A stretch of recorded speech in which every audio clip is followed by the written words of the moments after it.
지금 대한민국은 생존의 중대한 기로에 서 있습니다. 문재인 정부는 5년 동안 공무원을 13만 명이나 급증시키면서 국가 재정에 큰 타격을 주었습니다. 인건비는 30% 이상 급증했고 국가 채무는 400조 원이나 급증했습니다. 이재명 역시 문재인식 배급 정치를 이어가면서 한 달 만에 35조 원의 국가 재정을 풀었습니다.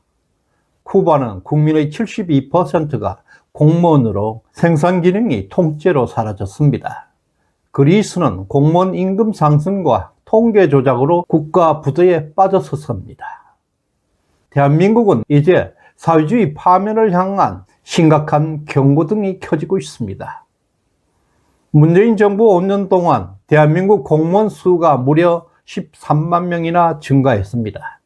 박근혜 정부 말기에 103만 명이던 중앙정부 공무원은 문재인 정부 종료 시점 2022년에는 116만 명이 넘었습니다.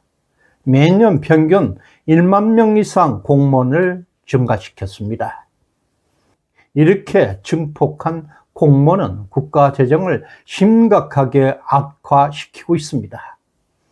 공무원 인건비는 단 5년 만에 무려 30% 증가했고 2020년 한 해에만 41조 3천억을 기록했습니다. 막대한 인건비 지출은 국가 채무 증가로 직결되고 있습니다. 문재인 정부 기간 동안 늘어난 국가 채무는 400조가 넘었습니다. 공무원이 늘어날수록 민간 경제는 위축되고 국가 생산력은 점점 추락하게 됩니다. 실제로 국제경제개발연구원의 평가에 따르면 한국 정부의 효율성은 2017년 28위에서 2024년에 39위로 추락했습니다. 효율성이 떨어졌다는 것은 국민의 세금이 정부가 제대로 쓰지 못하고 낭비했다는 뜻입니다. 문재인 정권 동안 국민의 소중한 세금이 허공으로 사라졌기 때문에 효율성 순위가 11단계나 떨어진 것입니다. 더 심각한 것은 국민이 국가가 제공하는 복지와 배급에 쉽게 익숙해진다는 사실입니다. 한번 국민이 국가의 배급과 복지에 의존하기 시작하면 이것을 줄인다는 것은 정치적으로 불가능합니다. 이미 공무원 증가로 국가가 국민의 생계를 책임지기 시작했고 국민들은 점점 더 정부에 의존하게 될 것입니다. 쿠바, 그리스, 베네수엘라 사례에서 이미 증명된 것처럼 국가가 국민의 삶을 책임 시작하면 결국 국가 자체가 파산으로 치닫게 됩니다. 이것이 바로 공무원 증원의 독약입니다. 대한민국이 직면하고 있는 진정한 위험입니다. 윤석열 정부는 문재인 정권의 지독한 포퓰리즘 유혹을 떨쳐버리고 강력한 긴축재정을 시행했습니다. 문재인 정부 말기 250.4%에 달했던 국가 총부채 비율을 2023년 말에 244.5%로 대폭 낮췄습니다. 이것은 대한민국 건국 이후에 지금까지 어떤 정권도 해내지 못했던 국가 총부채 비율을 낮춘 것입니다. 윤석열 정부가 최초로 그 비율을 낮춘 것입니다. 그러나 이재명이 들어서면서 대한민국의 재정은 더욱 급격한 파멸의 길로 내달리고 있습니다. 집권 초기부터 이재명이가 펼치고 있는 정책의 핵심은 오로지 정부 지출의 무제한적 확대입니다. 실제로 출범 직후부터 14조 7천억의 추경에 이어서 2차 추경 무려 20조 원의 막대한 추경을 단행해서 집권 한 달 만에 총 35조 원의 천문학적인 재정을 쏟아붓고 있습니다. 이재명의 정책의 본질은 간단합니다. 바로 배급 정치로 가는 것입니다. 과거 문재인이가 노인 일자리 100만 개 창출이나 공공의료 확대처럼 국민을 정부에 의존시켰던 배급 확장 정책을 계속 이어가고 있는 것입니다. 문재인 정부에서 이미 국가 채무는 400조 이상 증가했고 공공기관과 연금 충당 부채 등을 포함해서 약 1000조 이상의 국가 부채가 폭발적으로 증가한 사실을 기억하실 것입니다. 이재명 역시 문재인의 배급 정책을 그대로 답습하면서 파멸적 지출을 이어가고 있습니다. 배급을 통해 권력을 찬탈하는 자는 결국 독재자가 될 수밖에 없습니다. 왜냐하면 국가 재정은 한계가 있고 걷잡을 수 없이 파탄으로 행하게 되면 결국 배급은 중단되어야 하고 폭력에 의한 독재 정치가 나타나기 때문입니다. 문재인, 이재명의 배급 정치는 결국 쿠바, 그리스, 베네수엘라와 같이 파국으로 가는 급행 열차를 타고 있는 것과 똑같습니다. 쿠바는 모두가 평등한 세상이라는 사회주의 구호 아래 국민의 무려 72%를 공무원으로 만들어버렸습니다. 쉽게 말해서 쿠바 국민 10명 중 7명 이상이 국가에서 월급을 받고 살아가는 구조입니다. 공무원은 생산활동을 하지 않는 조직입니다. 부가가치를 창출하지 못하는 조직입니다. 오로지 국민과 기업의 삥을 뜯어서 살아가는 조직입니다. 그래서 공무원들은 규제와 법을 통해서 국민을 철저하게 통제하고 감시하는 게 그들의 존재 이유가 됩니다. 국민의 72%가 공무원이라는 그 사실은 지독한 감시 세계, 통제의 사회를 의미합니다.